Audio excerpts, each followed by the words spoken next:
And then we'll conclude with the 3 shows currently, the 2020 shows, Hunters, The Unorthodox, and The Plot Against America. So those are the films, and you'll have that list with where they're available, Netflix or Prime. One of them is, I think, only on Hulu.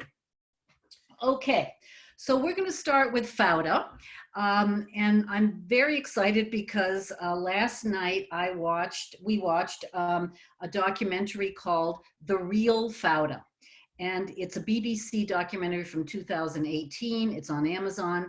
And it really gave me a lot of insight into how the show was made, the response to the show, etc. And I highly recommend that if you are a Fauda fan or interested in Fauda. The documentary is terrific. And the third, it had 2 seasons in 2015, starting in 2015, and the 3rd season is starting April 16th. Yay! So we have the 3rd Fauda coming up. The thing that is so interesting to me about Fauda, and I have to start with a disclaimer, it's very violent. It is about the Special Forces, IDF Special Forces group that specializes in, they're all Arab speaking, they specialize in going into the Palestinian community and doing their work there and in infiltrating in that way. So they are very, very much frontline. Lior Raz and Avi Issacharoff. Lior Raz is an actor, and he was in the IDF. He was actually in this similar kind of unit. And the Avi is a journalist who has covered the Palestinian territories for a very, very long time and has very deep connections. And they're both Arab speakers, etc. And they created the show very much based on their own experience. Cast it with Palestinian actors who play the characters like Tafiq and Walid. One of my favorite actors in the show is a woman named Leticia Ido. She's gorgeous. She's actually French. She doesn't speak a word of Hebrew or Arabic. So she learned all her lines just sort of, through a coach. And she is the same actress who was in Tel Aviv on Fire. If you saw that, you remember at the end, there's the makeup artist who says, well, I could be in the show. I could be the star, and winds up being the star. And that's her. And she's really terrific. It's a political thriller. It was hugely popular, including in Palestine. And that was really the interesting thing. And season 3, by the way, is set entirely in Gaza. It's been very praised for being so sympathetic, as being as sympathetic as possible to both sides, while certainly maintaining an Israeli narrative. It depicts the harsh realities. It tries very hard for accuracies on the real sights and sounds. It's filmed in Hebron, actually. And in it, Israelis do bad things. The Palestinians also do bad things and good things. It's very mixed. And it does portray the Palestinian perspective. It absolutely does. And it shows the power imbalance in particular, and it's been praised for that. The Palestinian actors who have worked on it, and one actress who's a well-known Palestinian actress refused to be cast in it because she felt like it was too propagandistic to her. But that's not been the primary response either by the people who participated in it or in the audience. And certainly there has been some criticism of the show and even some sort of boycotting of it because it's Israeli. But it's really been a widely accepted. And there's a wonderful article in The Atlantic by a Palestinian who was very, very favorable on the show. It was really interesting to read. So I really do highly recommend Fauda, unless you really can't tolerate violence. And I look away a lot at violent stuff, but I'm not of that. While I have problems with it, I do like shows that are do use violence. And I think it's a very brutal show, but it's very realistic, very sympathetic, very profound. And I really came away from the documentary, in which you hear a lot from the creators, with a great deal of respect for them, what they're trying to do, trying to maintain their own integrity of their own perspective and narrative, and be as sympathetic and as open-hearted and as artistically generous as possible. And I just think it's a terrific, terrific show. So unless you really can't handle violence, Fauda is one of the best Israeli TV shows out there. Shtisel is the best Israeli TV out there. It was a 2013 show, but it didn't get picked up by Netflix for a few years, which made it very popular. And now they're filming season 3, actually, because of its popularity on Netflix, which really goes to show you that Netflix has been very good about picking up international TV shows, in Israel in particular, and found a huge audience with American Jews and American audiences, and really is to be commended for bringing this. It's so popular that Temple Emmanuel in New York, I think a year ago or so, invited some of the actors to come and do a panel. It sold out in an hour. They had to schedule a second one, which sold out in 4 hours, and there was still, and this is a 2,300 seat auditorium, and they could have easily sold out a third one if they'd had it. People are just so enamored of Shtisel. It's really become hugely popular. One of its creators did grow up Haredi. It's set in the Geulah neighborhood in Jerusalem. And it's a family and all their troubles and all their joys. And it's very much, it was very favorably received, because there is often a discomfort that is experienced around orthodoxy. They are other, they're strange to us. There's maybe even a sense of embarrassment. And Shtisel was just so humanizing of its characters that it did a lot of good, and it was very, very popular among secular Israelis, among the Orthodox, and in American Jews and American audiences. So Shtisel has been really widely embraced. Now, I have to say that ultra-Orthodox are not supposed to watch TV. Right. We just showed the movie The Unorthodox, not to be confused with the TV show Unorthodox that we're about to talk about. And in that, at one point, the character who starts the Shas party is accused by a teacher, "We hear you have a television at home." He's like, "Oh my God, no, of course we're religious. We wouldn't." So there's a real prohibition against television. But even so, it's reported that a lot of people either watch things secretly, or in the non-Haredi, but still modern Orthodox community, it was very extraordinarily popular. I think a lot of it has to do with the acting. I honestly do. I think that the characters are just so wonderfully embodied. Michael Aloni, in particular, who is just so lovely. He's just such a, he's quite a mesmerizing kind of character. And he plays sort of a Haredi Luftmensch, right? Akiva. And I think that's a big part of the appeal. He's a very popular actor in Israel. We're going to talk about him in another show in a minute. He's gay, so women, you can forget that. Dov Glickman is the father, and he is very well known in Israel for being on the longest running Israeli TV show for 20 years. It was a comedy, and he is very, very funny. He's known as a comic. So to cast him as the very dour and serious Orthodox, patriarch was an unusual casting choice, but he's won tons of awards as well for his performance, because he is, again, he has that there's a slight sense of humor underneath it. I think only a comic actor could have played it. And he doesn't play it overtly funny in any way. There's just something very subtle about it. By the way, a little piece of trivia for you Sacha Baron Cohen fans. Do you remember in Borat, Wah Wah Wee Wah? That he stole from Dov Glickman. That was a tagline in that Israeli TV show, wah, wah, wee, wah. And so he stole it for Borat. The popularity has something to do with the particularity of the very specific and very genuine depiction of the world of Orthodoxy. I've seen zero criticism of its depiction in terms of it being inaccurate, which is very unusual.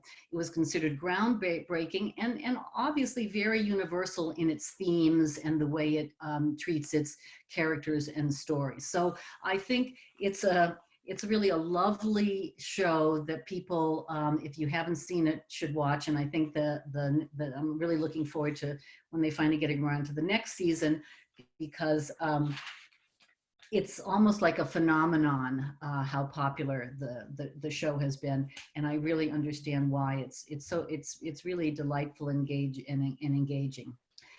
I want to mention a couple of other Israeli TV shows that are not as well known and not as quite as good, but still might be worth watching.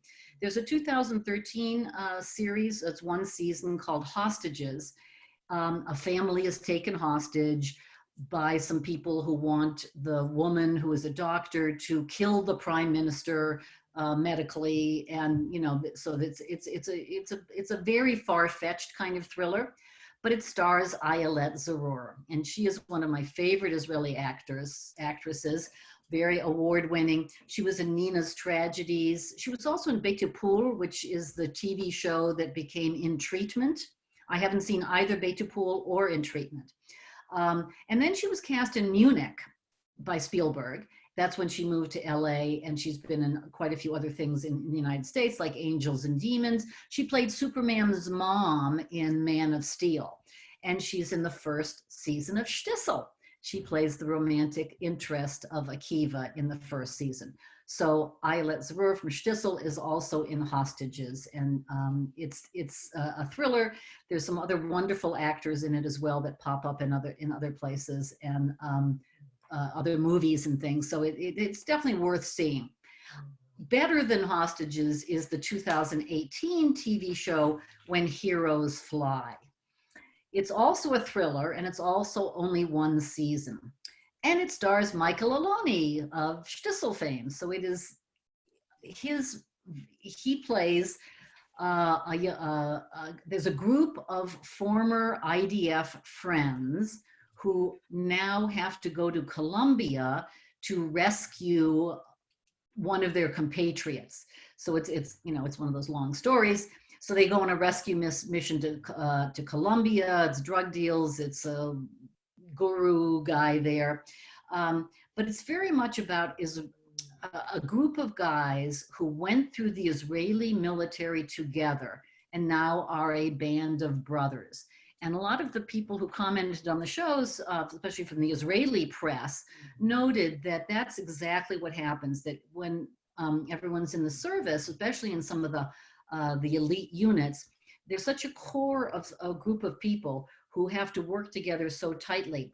And the most elite and the most disenfranchised, it's a mix of social classes, education, wealth, everything. And the richest guy might be taking orders from the guy who, from the Bedouin. And the bonds that are formed for life. So they really just feel like a band of brothers. And then the show also goes into the PTSD and the effects of war. And this is something Israel has always struggled with, being under constant war, is the effects on its soldiers and the long term, the high price and the high cost of that war. So When Heroes Fly, again, very exciting, bunch of young, buff young Israelis out being macho in the jungles of Colombia. So it really is pretty fun in kind of a Hollywood way, but Israel is entitled to some Hollywoodism itself. The other really, really good Israeli TV show is back from 2010. It only had 2 seasons, Hatufim, also called Prisoners of War. It's the basis of Homeland, although Homeland is only loosely based on it because in Homeland, there's one guy who comes back after being a prisoner of war. In this story, there are two prisoners who return after 17 years. One of them, the wife is waiting for him, and the other one, the girl, the fiance is married his brother, and they have very different times readjusting. But it's been called, the New York Times named it the best foreign TV show of the decade. That's how good it was. That was back in 2011. It's been called a heartbreaking character study of soldiers and families damaged by the war again. There's a sort of melancholy aspect to it. It's not as violent as you might expect. There's certainly action in it, but it is really a very exciting kind of drama, and very, very much worth seeing if you've never seen it. I gave up on Homeland after a few seasons, but there's really very, very little connection, I would say. Before I go on to the next one, I also came across the reference to a 2019 TV series called Our Boys, which we also watched, and which I don't recommend terribly, but is also an Israeli TV show that's on right now, as is The Spy, which, as you may know, is going to be discussed next Sunday by our wonderful shliach. So I do recommend that, and we're back to Sacha Baron Cohen again. Wow, wow, wee, wow. It was so good, Matt.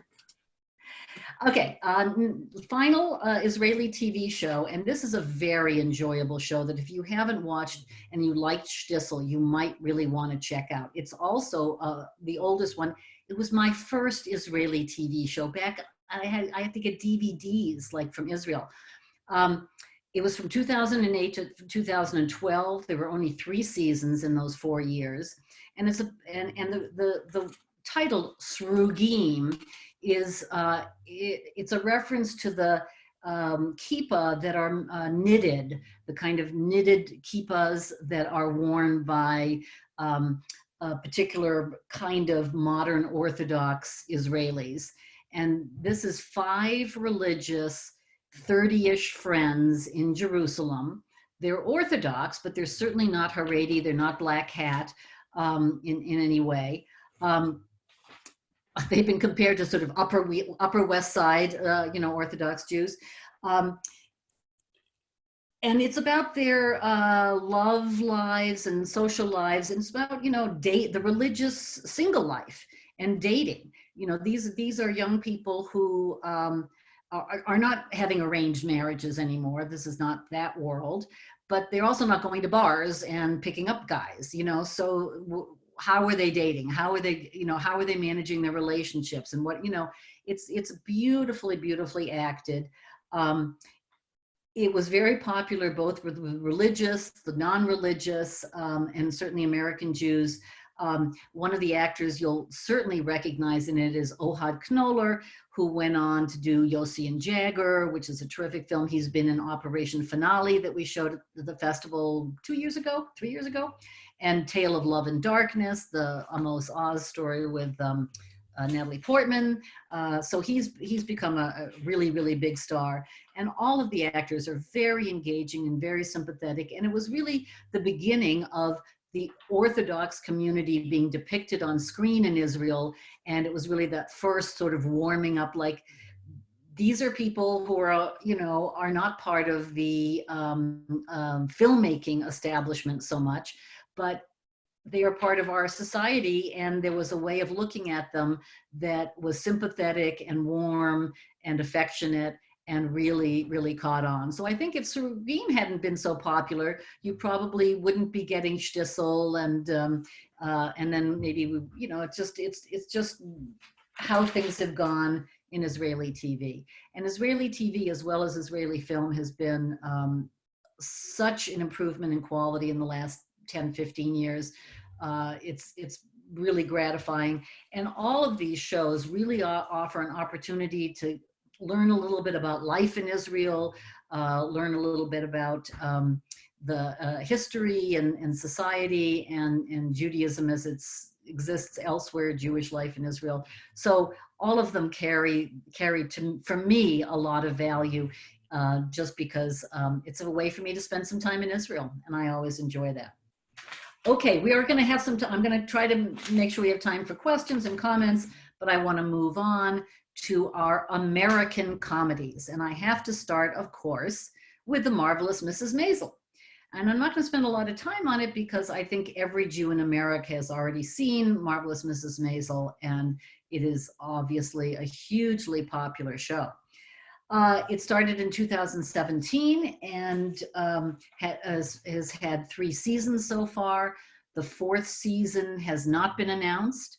And it's created by Amy Sherman-Palladino and her husband, Daniel.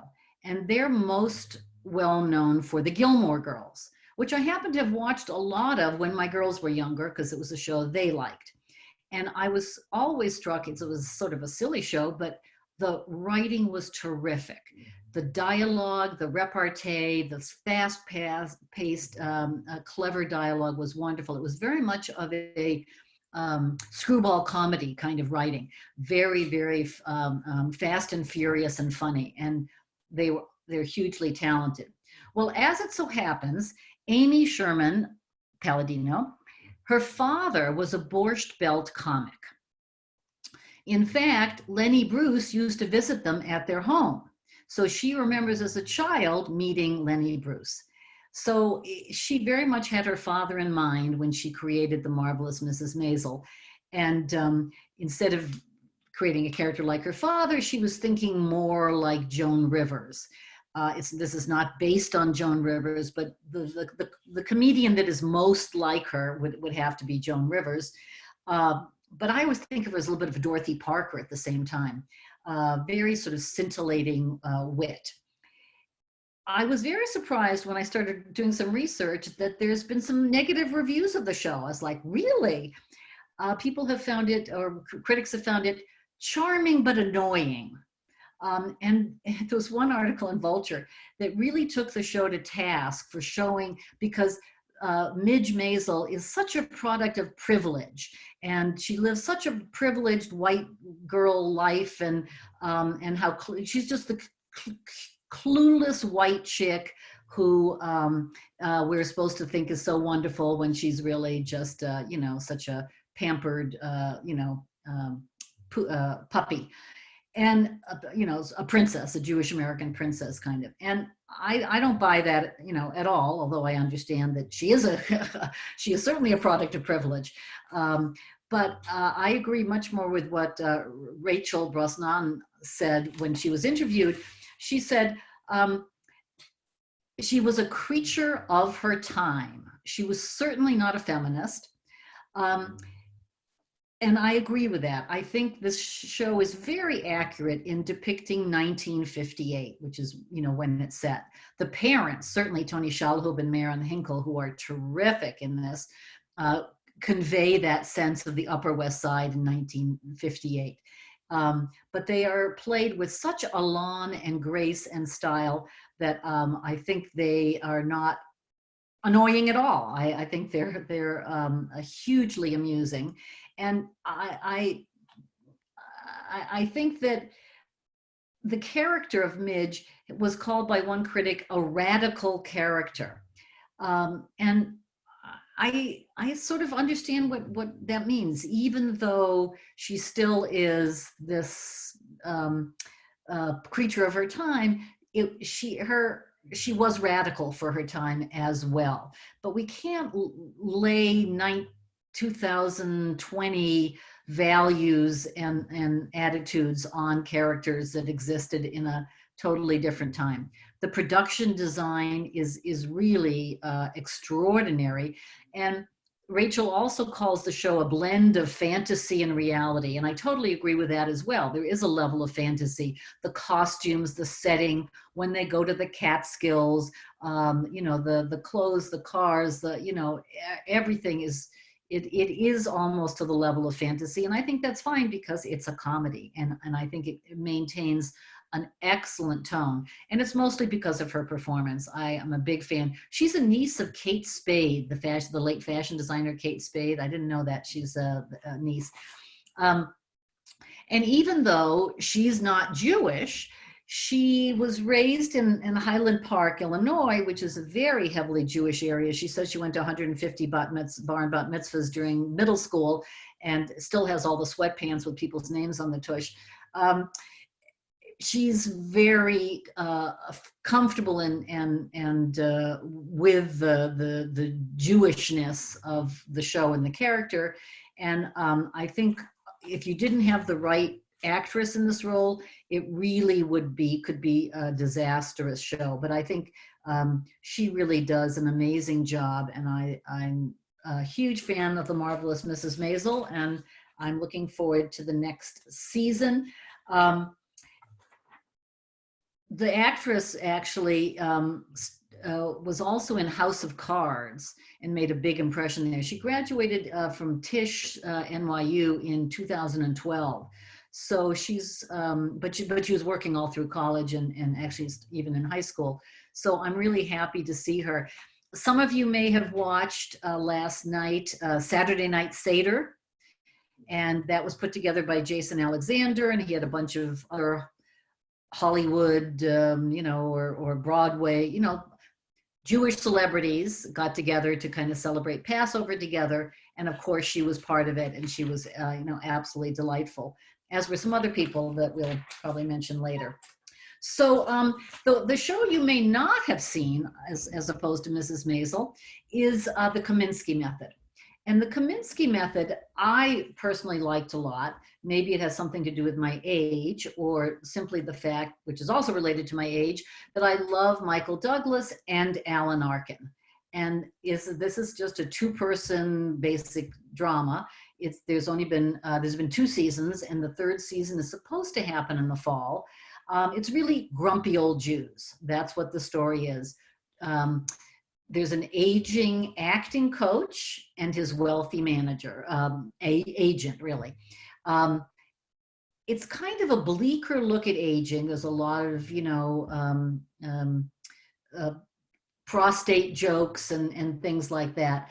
It's created by Chuck Lorre, who is very well known in the sitcom world. He created Sybil and The Big Bang Theory. And what I really like about it is the relationship between the two guys. And even though it's really kind of them bickering and kibitzing and just being old grumpy Jews, there's a real dynamic in the show that I love, which is the artist who is, his life comes from his art comes from dysfunction and pain and otherness and unfulfilled desires and lofty ambitions, etc. And his friend is the agent. He's the practical, down-to-earth, successful guy who somehow lives vicariously through his neurotic client, and they both sort of they really balance each other in a really wonderful way. So again, the Kaminski Method is something you may not have seen. It's light, it's funny. If you're older, you'll probably really laugh a lot. And boy, just to see Alan Arkin is always a thrill. I want to move to Curb Your Enthusiasm because it may be one of the most Jewish shows of all time. It's been on for 10 seasons on HBO from 2000 to 2020, 19 Emmy nominations. I looked up, I was on the internet and I saw a question about what is Larry David's financial worth? And I clicked on it and it said in 2008, he made $55 million in Seinfeld syndication in just 1 year. So the character he plays on Curb Your Enthusiasm is a very rich guy, and as Larry David is. And the character started in a 1999 special that was a mockumentary that Larry David created called Curb Your Enthusiasm. It was a 1-hour show. It was so popular that it became the TV show Curb Your Enthusiasm. The Forward has called it the seminal Jewish comedy. It is, and it's been called aggressively Jewish, which is in stark contrast to Seinfeld that Larry David also created, which was always implicitly Jewish, but never overtly. And there are two things that make it so Jewish. One is the character that Larry David plays. He is the pariah. He is the schlemiel. He resists social codes and cultural norms. He is self-deprecating. He is argumentative. He is complaining. He is always using his mind to reason. He's always about the dialectic. Well, what is this? So he is a very recognizable Jewish character, not to mention everything about the show and the content of the show revealing this. I'm just going to go through some of the things he's come up with. He scalps high holiday tickets and then gets thrown out because they're fake. He invites a sex offender to the Seder because, the stranger. He gets very upset over some afikoman cheating. He joins a minyan. At the end of season 5, for one episode, he becomes a goy because he discovers that his parents, he's adopted, it's the whole thing. And so then he starts trying to act like a goy, which is hilarious. He saves a Jew from becoming baptized accidentally, and then is the hero to the Jewish people because he saved this Jew from being baptized. He's whistling Wagner at one point and gets accosted by an angry Jew. It touches on Israel and intermarriage. There's a Palestinian restaurant that serves chicken in one season, and he starts dating the Palestinian woman who owns the restaurant, and he loves the chicken, and there's a whole, thing around that. And he has this line when he says about having sex with a Palestinian woman, a woman who thinks I don't even have a right to exist, what a turn on. So for a self-deprecating Jew, this is like the ultimate joke. All of these kind of scenarios, and one of my favorite lines, there's many throwaway lines like this. He and Cheryl have had a disastrous dinner party, and afterwards they're getting ready for bed, and he says, next time I want some Jews at the dinner. I want some Goldbergs, I want some Cohens, and there's that.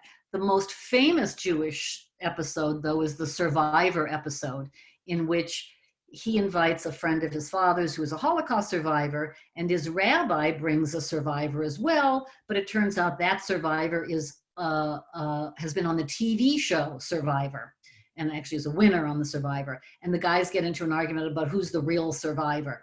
So the chutzpah, the pure chutzpah of Larry David is about as Jewish as anything could possibly get. Oh, and then there's the whole season when Richard Lewis needs a kidney, and Larry David tries to befriend the head of the Kidney Association to move him up the list, who is an Orthodox Jew, and there's, he tries to behave like an Orthodox, and he puts on a kippah, and he meets him at a kosher restaurant, and he tries to act as Jewy as he can, which is, and it's like, so, and if you want an overtly TV show, and if Curb Your Enthusiasm, really has to be it.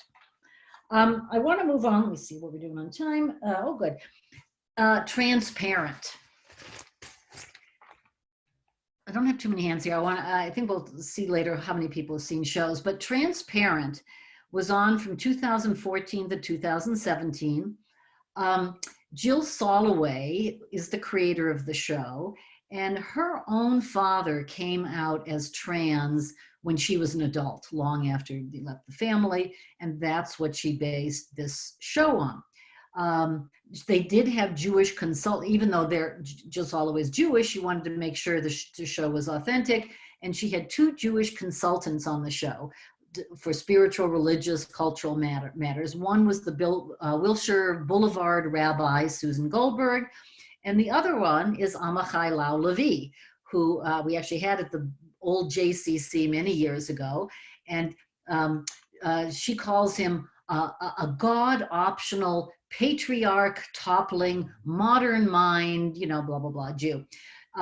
So there's no doubt that this was probably the most radical Jewish TV show that's ever been created. It was much more about gender than about Judaism, but the family that it depicts were such a typical LA affluent, neurotic Jewish, you know, family. 80 trans people worked on the show, which is part of what made it, you know, sort of so radical. We probably all know that Jeffrey Tambor, the Me Too movement, he got fired at the end of one of the last season, and then their final season was just a 1-episode musical finale that supposedly takes place after Jeffrey Tambor's character dies. Off camera, obviously. So he did get fired, and that was sort of the end of that show. But Esquire magazine called it the most Jewish show on television, and Slate magazine said it's the most profoundly Jewish show in TV history. It's also been called subversively Jewish, which is correct. The one thing you have to understand about it is the exasperating characters. These are the most exasperating people you'll ever want to meet. It's a very special cultural milieu, as I said. There's kind of an enforced intimacy to it. They scream, they cry, they argue, they're totally self-absorbed, they act out all the time. Josh, the son, at one point, he's offered to shoot a gun, and he says, self-loathing is my weapon of choice. You know, it could not be more Jewish. In the content, there's a Seder on a ship, there's a break fast, there's a Shabbat candle lighting scene in which Moira, for the first time as the matriarch, having transitioned in her identification, gets to light the Shabbos candles. And it's very, you know, meaningful because it's the female presence. There's a hippie Havdalah. There's a mikveh scene. I mean, there's a rabbi in a couple of seasons, Rabbi Raquel, who's played by Kathryn Hahn, who happens to not be Jewish, but she's wonderful in it. She plays a slightly reform renewal-ish kind of rabbi. There's a whole season set in Israel, which deals with all the ambivalence that Jews have about Israel. They argue about the occupation on a bus. The youngest radical character has a, you know, totally different experience. So it really represents a lot of, you know, diversity of experience. My favorite line in the show, I love the character that Judith Light played. And Judith Light did beautifully on the Saturday Night Seder last night. I thought she really, really nailed it. She's so talented. And my daughters actually pointed out this line because they thought it reminded them of me so much. So Judith Light, her husband is now trans and gone, and she's on her own, and she's had a difficult transition, and she becomes involved in her synagogue, and she starts talking about her experience because she finds that, you know, she has a story to tell too, and she actually talks at the synagogue, and she comes back and tells her kids 3 words: my Bima talk killed. And Shana said, you'd say that, Mom, my Bima talk killed. I mean, that is the most, you know, in joke kind of line you can imagine. So Transparent, if you didn't watch it, I would recommend taking a look. It's not for all taste, and don't expect to like the characters so much because they're really not that likable.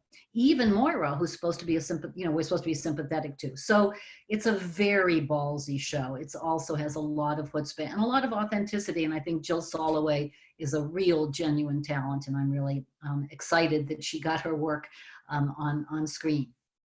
Okay, we're going to move on and not spend hopefully too much time on 3 shows that just premiered in 2020. In fact, one of them isn't even done yet. So let's start with Hunters.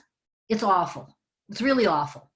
I wanted to talk about it anyway because it might be worth watching, just because it's been so controversial. It's set in 1977 New York. It's directed by David Weil, who is the son of Holocaust survivors. It's also produced by Jordan Peele, the Black director who's mostly known for horror films and comedy. He did Get Out. So it's sort of an odd combination of talent.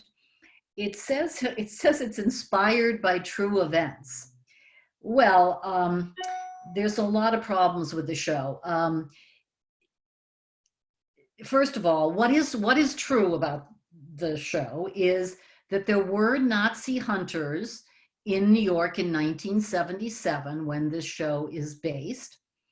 And it is true that there were Nazis who were living openly in America who had in many cases been invited and were welcomed as potential allies and for being useful. And certainly, NASA employed many Nazis who, if they had stood trial, would have been, spent many, would have been prosecuted, and they escaped all prosecution, in this country.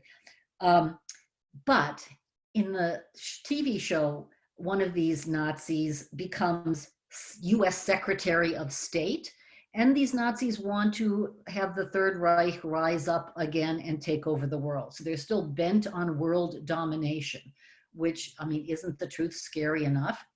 And when they depict the Holocaust, they show scenes of barbarity that never took place in the Holocaust. And David Weil says that was deliberate, because I didn't want to take anyone's story and use it. I wanted to create the idea that the Holocaust was incredibly brutal, and so I made up these scenes. The Auschwitz Memorial calls it dangerous foolishness. And certainly the invention of scenes in the camp has caused a lot of backlash. Al Pacino is an incredibly entertaining and wonderful actor. Doesn't really get the Yiddish accent perfectly. Logan Lerman, not very engaging as the young hero. But the most troubling is this is a comic book aesthetic, the storytelling conventions of the kind of comic book. This is kind of action, fantasy, horror, cartoon violence, Marvel comic book kind of sensationalized, exploitative. It's been called torture porn, which is not too far off. It's a pulp thriller. It does have, however, as much as I found this didn't work, and it was extremely offensive and objectionable, and there are lots of giveaways right in the beginning of how inauthentic it is, starting with the fact that Logan Lerman plays a 19-year-old who lives with his grandmother, who is a survivor, who he calls Zafta. In 1977, the Holocaust survivors, they were all Yiddish speakers. They would be Bubby. No one used the Israeli Hebrew term for a grandmother who never set foot in Israel. So it gets obvious things like that so incredibly wrong. But it's really the tone that's the problem. But yet, I have to say, it certainly is in the category of Inglourious Bastards, which I thought was terrific. But Quentin Tarantino is a major talent, and maybe these guys just are not. So it isn't that, a revisionist revenge fantasy can't work, because I think Quentin Tarantino made it work. I can just tell you it certainly doesn't work here. And the whole idea of revenge, the worst revenge, there's a scene where he makes a Nazi eat shit, literally, for, it's just really quite distasteful. Jojo Rabbit, I would highly recommend. I think Jojo Rabbit is probably my favorite film of last year. And again, it's sort of makes fun of it. It has comedy in it. It's Nazi. It's, so it's not that you can't play with reality and that you have to be completely bound by history, et cetera. But I think that Hunters really just goes off the deep end. I'm also sad to tell you that I'm not a huge fan of Unorthodox. even though it's been very popular, and I know a lot of people really like it, and it's not to be confused with the film The Unorthodox that we showed. It stars Shira Haas, who is from Shtisel. She plays the daughter of she plays the daughter who marries this. Anyway, you'll recognize her. It's based on a book, but rather loosely based on a book by Deborah Feldman that she wrote in 2012 called The Unorthodox and My Radical Departure of the Acidic World, whatever it is. And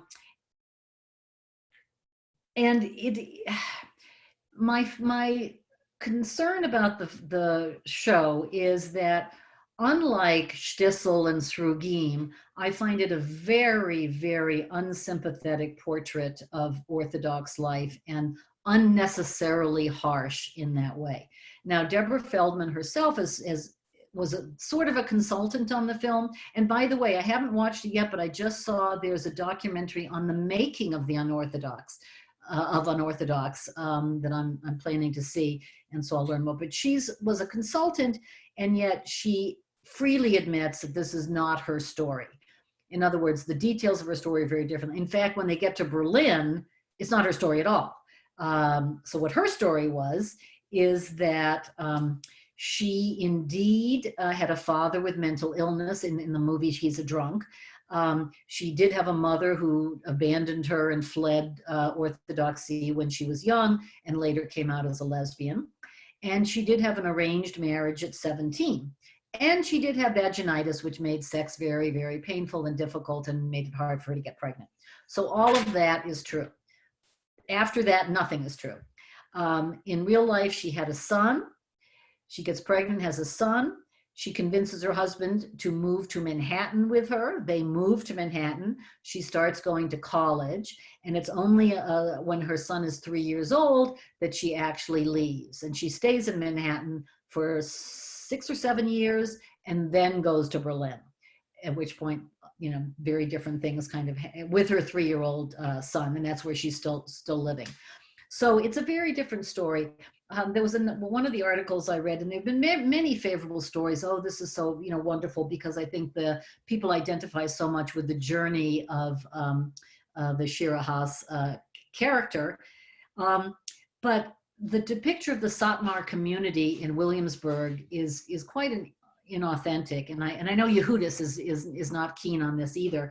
I read an article by someone who also left Orthodoxy, and she said, the errors were so obvious to her. For instance, in the beginning, there's a whole thing about the Erev is broken, and therefore she can't carry anything, and she has to leave her phone behind and can't even leave without even a bag. Well, apparently the Satmars don't believe in the Erev because it's not good enough. You're just not supposed to carry. There are things she said, the scarves are too down on the forehead on the women in the lobby when the Erev is broken, and when she leaves, she's not really dressed for Shabbat. This is, she's not all dressed up for Shabbat when she leaves. She's, and things like that. So there was a lot of concern in that particular article about the inauthenticity, the lack of nuance. And I read a couple of things about what Deborah Feldman herself said. And one of the things I just wanted to share that I found so interesting is that she said, when she first left and then wrote her book, people were always saying to her, oh, I'm so glad you escaped the patriarchy. I'm so, you're so lucky to escape the patriarchy. And Deborah Feldman said, the men were absolutely absent in my life for the most part. I was persecuted by the women.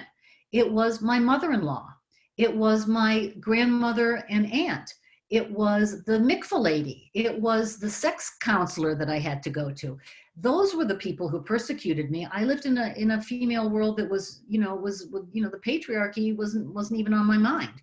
So she has so when people go to make a movie about Orthodoxy, they sometimes don't really understand the inner workings.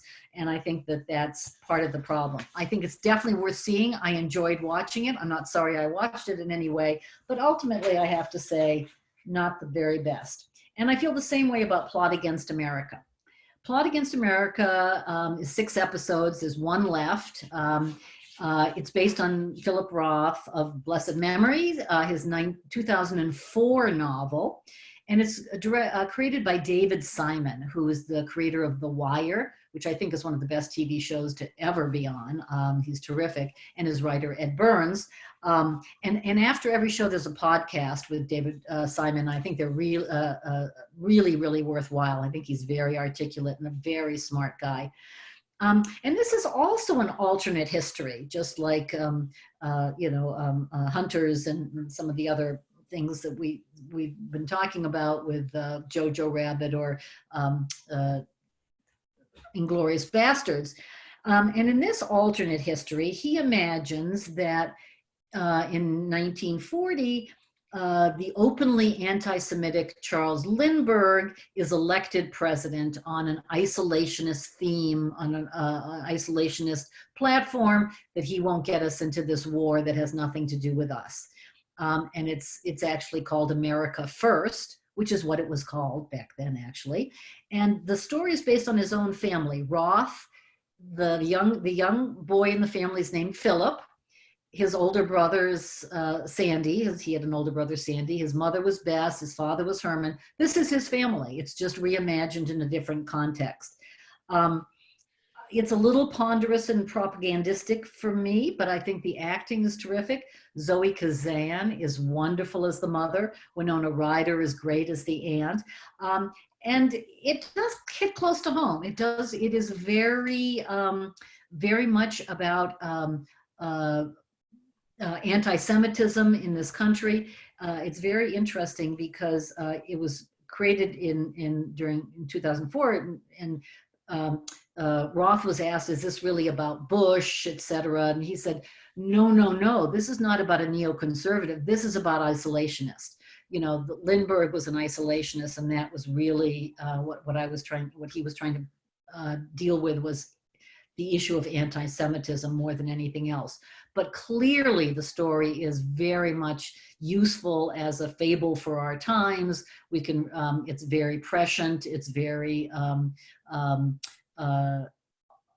the current production goes out of its way to draw analogies to current political situation. And sometimes it works and sometimes it doesn't. It's definitely something that is worth seeing, but I found it actually a little on the ponderous side, and I'm, curious to see the very last episode, but I'm happy that it was made. And I think that I conclude by saying that the good news about all of these shows is that they're being seen all over the world. They're on these major platforms. People all over the world are seeing Jewish life in a variety of forms, largely extraordinarily favorably, humanizing the Jewish experience, presenting a wide variety of Jewish characters who enter the cultural consciousness. I mean, I think everybody loves Mrs. Maisel. Midge, she's just so, she seems so American. She's so much part of the American story, if you know what I mean. So it makes Jews, it respects their otherness, and at the same time displays the sameness, the humanity, the universality, and I think it does a lot of good. And I think for us as audiences, it's wonderful to see these TV shows in addition to all the incredible movies that we'll talk about another time. And that's, yeah. We have a few minutes left for some questions and comments. One comment was, you didn't mention Schitt's Creek, which just finished up its 6th season. How come that wasn't on the comedy list? Because I've watched 5 episodes. Oh, Kathryn, you're missing out. No, so when we were in Florida in January and we were casting about for something to watch, I watched a few episodes, and I will watch it again. I thought it was funny. I thought it was very funny. I'm a big fan of the actors in it, and I did think it was very funny, but I just haven't seen enough to be able to talk about it intelligently. And so that's all. That's why. But yes, Okay, part two. People like it. Great. Let's see. I'm opening up the floor to questions. You can either unmute yourself or you can chat them to me. Or wave. I'm going to say, I'd be curious to see how many other people agreed with me. One other person said in the chat, Transparent was so uncomfortable for me because of the terrible portrayal of the dysfunctional Jewish family. I couldn't even keep watching that one. And I want to say I loved Kaminski, but I would be curious to see if anybody else, how many other were uncomfortable with Transparent. I think uncomfortable is a great word. And I don't mind being made uncomfortable. I feel like that's the purpose of art some of the time. And I totally get it. I actually just had a long conversation with someone recently about Jojo Rabbit, that's all she said is, I was so uncomfortable. I was so uncomfortable. They're saying all these bad things about Jews. It's like, but Transparent was worse though. I mean, that was embarrassing. Yes. Oh, embarrassing. That's a good word. That's a good word. You felt personally embarrassed because these Jews were not, like I said, these are very annoying, exasperating characters. That's the word I found was the best word, is exasperating. I didn't hate them. Wasn't ashamed of them. I was obviously uncomfortable about a lot of things, Josh and his sex things, and but did I feel that there was any authenticity to it? I mean, is there a reason why a dysfunctional family that's Jewish is any more embarrassing than all the other dysfunctional families that have been on all the other shows? Maybe it's because of how we feel. We don't want to reveal too much. We don't want to be a shanda for the goyim, or yes, there's that flip side to it. On one hand, it's great that our story is out there, that we're just one of the many faces of America, or whatever, or the world.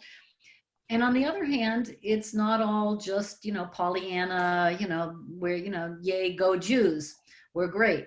And I mean, Larry David makes me uncomfortable all the time. I mean, oh my, oh my God, what the kinds of, the chutzpah, the kinds of messes he gets in and the confrontations he has, and but comedy, if it doesn't poke at those places that make you uncomfortable, it's safe and tame and enjoyable and meaningless and fine, and we have enough of that. Kathryn. Douglas Sparks asks about Babylon Berlin, which is, I don't really consider that a Jewish show. I don't know how you feel. It is. I have not seen it, but it is on my list. It is on my list. There's also The Baker. There are a number of other shows. The Baker and the Beauty and the Baker is another Israeli show I haven't watched. So even though I will boast that I've watched hundreds and hundreds of hours of TV, but I also watched Breaking Bad twice. I don't just watch Jewish shows. So I've watched a lot, but I haven't watched absolutely everything. So Babylon Berlin. Doug, what did you think? Where's Doug? Doug needs to unmute himself. Yes, I think, am I unmuted?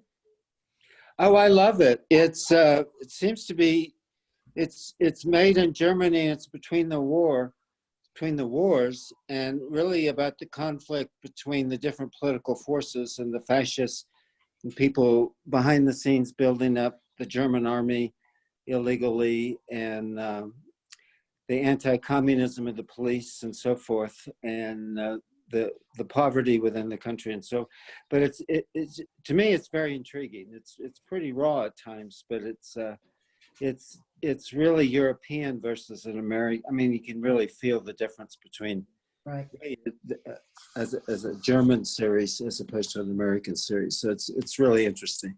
Right. Thank you. I'm glad for that recommendation. Any other recommendations? People watch shows I didn't mention? No?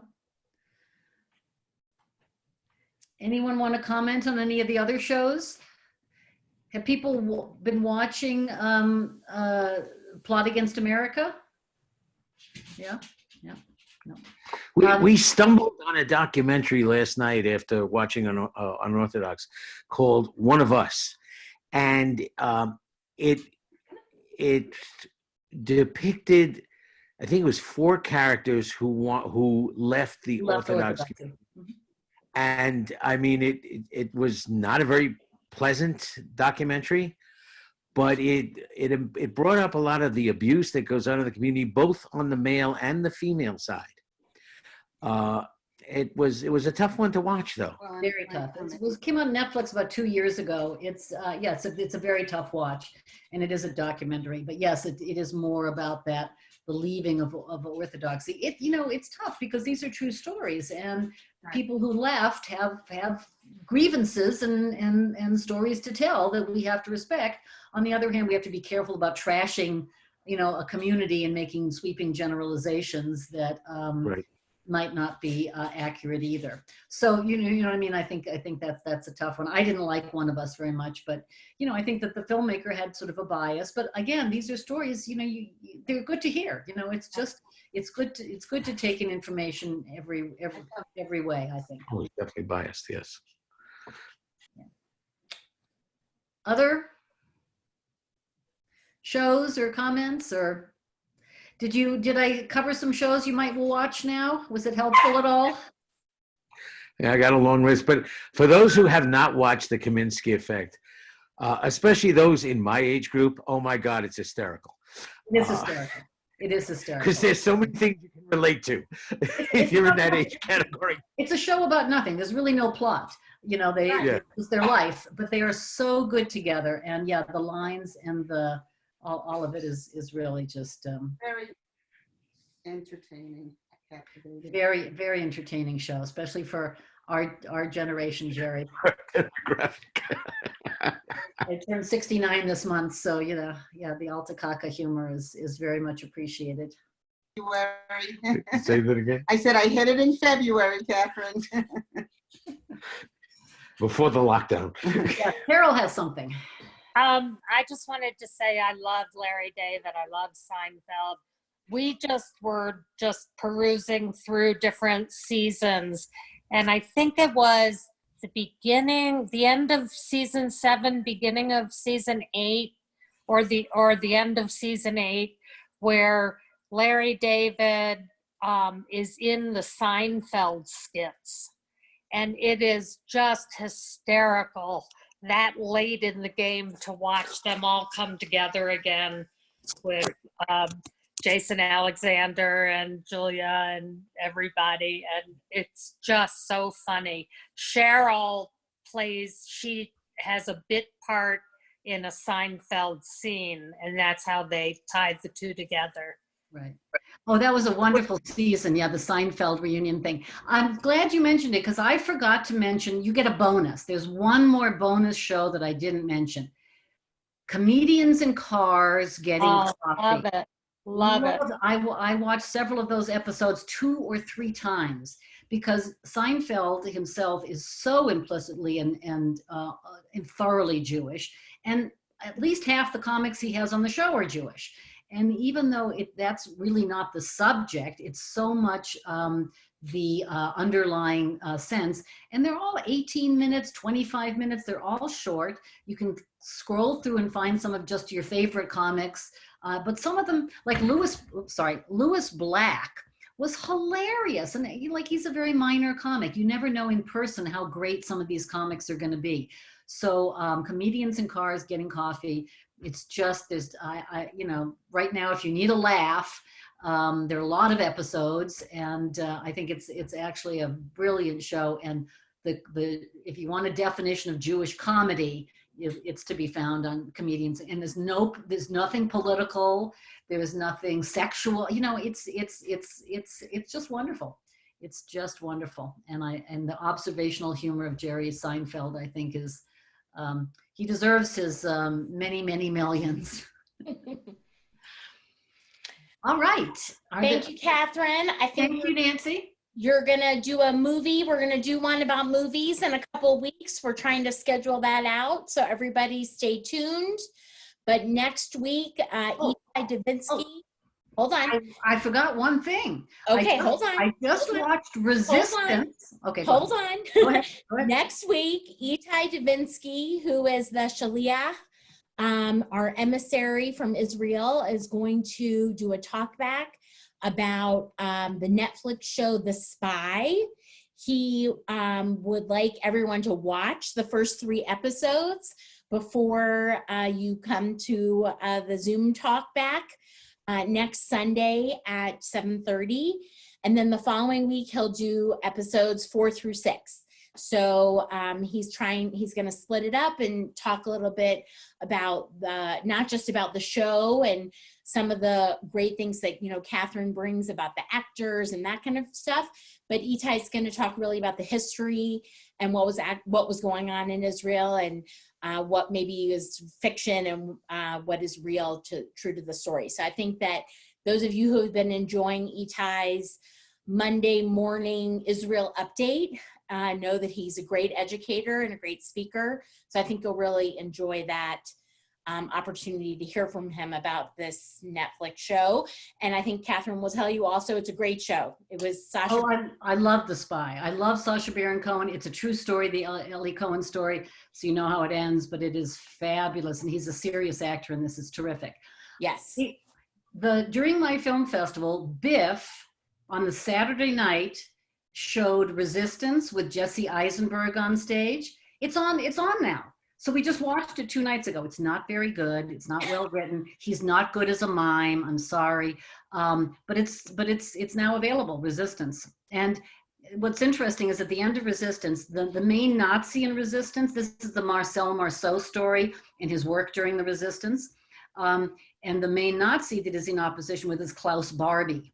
And at the end, they say he was hunted down by the Nazi hunters, the Klarsfeld, and brought to trial. He was one of the few Nazis that actually was hunted successfully, in the same time when Hunters takes place. So it's so funny when you see all these shows and movies and actors and history and everything overlaps and connects.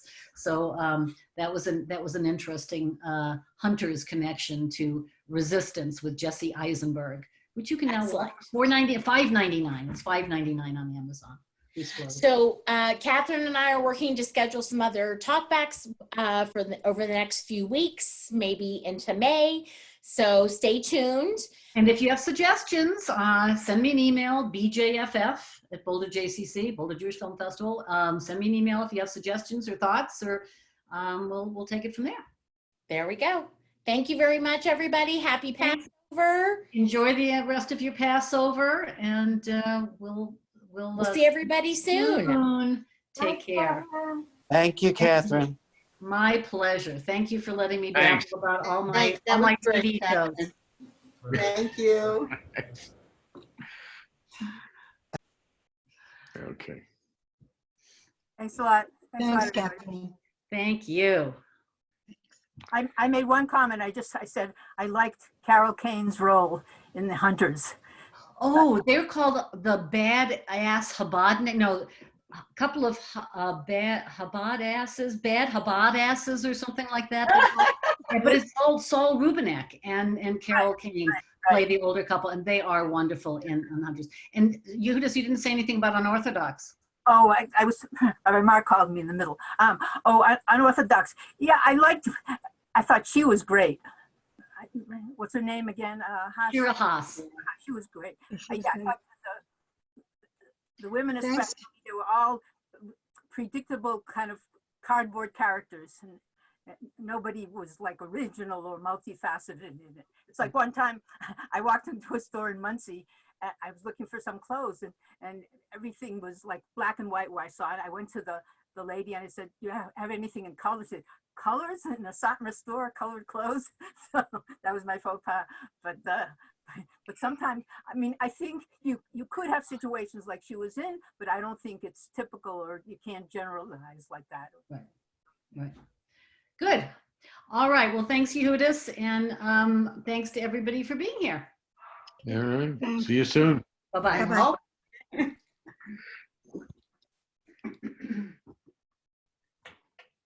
You happy? Oh,